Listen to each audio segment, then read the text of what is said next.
வாங்க AR creation சமையலில் பார்க்க போகிறது ஒரு சூப்பரான பருப்பு துவையல் தாங்க நம்ம இப்போ எப்படி செய்கிறதுன்னு பார்க்க போகிறீங்க. இது ரச சாதம், சாம்பார் சாதம், ட்ராவலுக்கு பார்த்தீங்கன்னா புளி சாதம், அடுத்து பார்த்தீங்கன்னா தயிர் சாதம், அண்டு எலுமிச்சம்பழம் சாத்துக்கலாம். ட்ராவல் பண்ணுறப்ப அது கூட எடுத்து கொண்டு போகிறதுக்கு ரொம்பவே சூப்பராக இருக்கும். இந்த பருப்பு துவையல் பார்த்தீங்கன்னா கஞ்சி சாதத்தில் கூட தொட்டு சாப்பிட்றது அவ்வளோ சூப்பராக இருக்குங்க. 2 நாளாலும் வீணாக போகாது. இது வறுத்து அரைச்சி செய்கிறதுனால அவ்வளோ சூப்பராக இருக்குங்க. இது எங்கள் அம்மா சொல்லி கொடுத்த இந்த ரெசிபிங்க. கண்டிப்பாக நீங்கள் ட்ரை பண்ணி பாருங்கள். இது வரைக்கும் நம்ம சேனலை சப்ஸ்கிரைப் பண்ணிக்கோங்க. வாங்க ஒரு அருமையான பருப்பு துவையல் எப்படி செய்கிறது வீடியோக்குள்ளே போய் பார்க்கலாம். பருப்பு துவையல் செய்கிறதுக்கு தேவையான பொருட்கள் என்னென்னு பார்த்துடலாம்.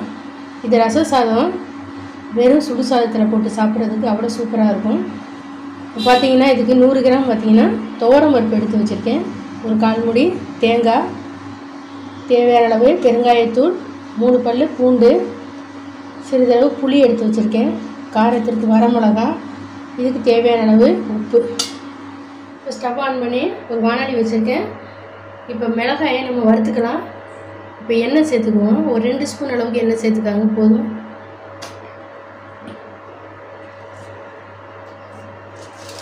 இப்போ மீடியம் ஃப்ளேமில் வச்சுக்கிட்டு மிளகாயை வறுத்து எடுத்துக்கோங்க.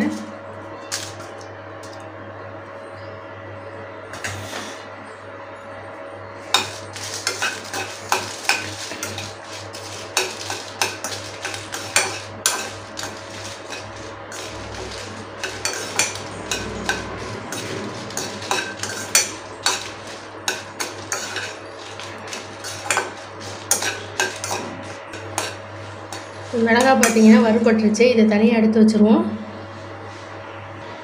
அடுத்து நம்ம எடுத்து வச்சுருக்க துவரம் பருப்பு சேர்த்து வறுத்துருவோம். துவரம் பருப்பு நம்ம விருப்பம் தான் அதிகம் எடுத்துக்கிறது. நமக்கு எவ்வளவு துவையல் தேவையோ அந்த அளவுக்கு நம்ம துவரம் பருப்பு நம்ம இன்க்ரீஸ் பண்ணிக்கணும்.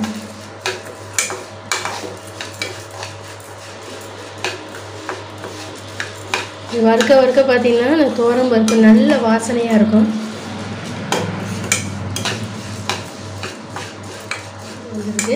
இப்போ இது கூட நம்ம எடுத்து வச்சுருக்க தேங்காயும் இதோட சேர்த்துக்கோங்க. இது கூட நம்ம பூண்டையும் சேர்த்துக்குவோம், புளியையும் சேர்த்துக்கோங்க. துவரம் பருப்பு வறுக்க பார்த்தீங்கன்னா நல்ல வாசனையாக இருக்குது.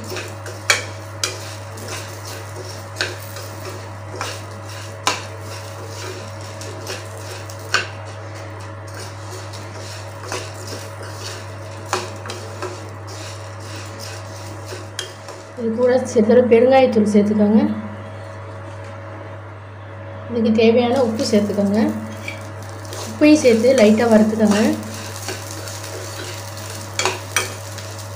இப்போ பார்த்தீங்கன்னா நல்லாவே எல்லாமே வறுபட்டுருச்சு பாருங்கள். இப்போ இது அடுப்பை ஆஃப் பண்ணிவிட்டு இதை ஆற வச்சுருவோம். ஒரு தட்டில் கொட்டி இதை ஆற வச்சுருங்க. நான் இப்போ ஒரு தட்டில் சேர்த்து வறுத்த பொருளெல்லாம் இது போல் ஆற வச்சுருக்கேன். ஆறின பிறகு நம்ம மிக்ஸி ஜாரில் சேர்த்து அரைச்சிக்குவோம். இப்போ வறுத்த பொருளெல்லாம் பார்த்திங்கன்னா நல்லா ஆறிடுச்சு. இப்போ மிக்ஸி ஜாரில் சேர்த்துருக்கேன். இதில் கொஞ்சமாக தண்ணி சேர்த்து இப்போ நம்ம இதை துவையில் அரைச்சிக்குவோம். இப்போ நான் அரைச்சிட்டு வந்துட்டேன் பாருங்கள். ரொம்ப தண்ணி சேர்க்காமல் ஒரு 2 ஸ்பூன் தான் நான் தண்ணி சேர்த்து அரைச்சிருக்கேன். நைஸாக போய் அரைக்கக்கூடாது, கொஞ்சம் குறைன்னு அரைச்சிக்கணும். இப்போ பார்த்திங்கன்னா பருப்பு துவையல் இந்த அளவுக்கு அரைச்சிக்கோங்க. இப்போ பார்த்தீங்கன்னா சுட சுட சாதம் வடித்து ஒரு தட்டில் போட்டு வச்சுருக்கேன். இப்போ நம்ம அரைச்ச பருப்பு துவையல் இது கூட கொஞ்சம் சேர்த்து இது கூட நல்லெண்ணெய் சேர்த்துக்கோங்க.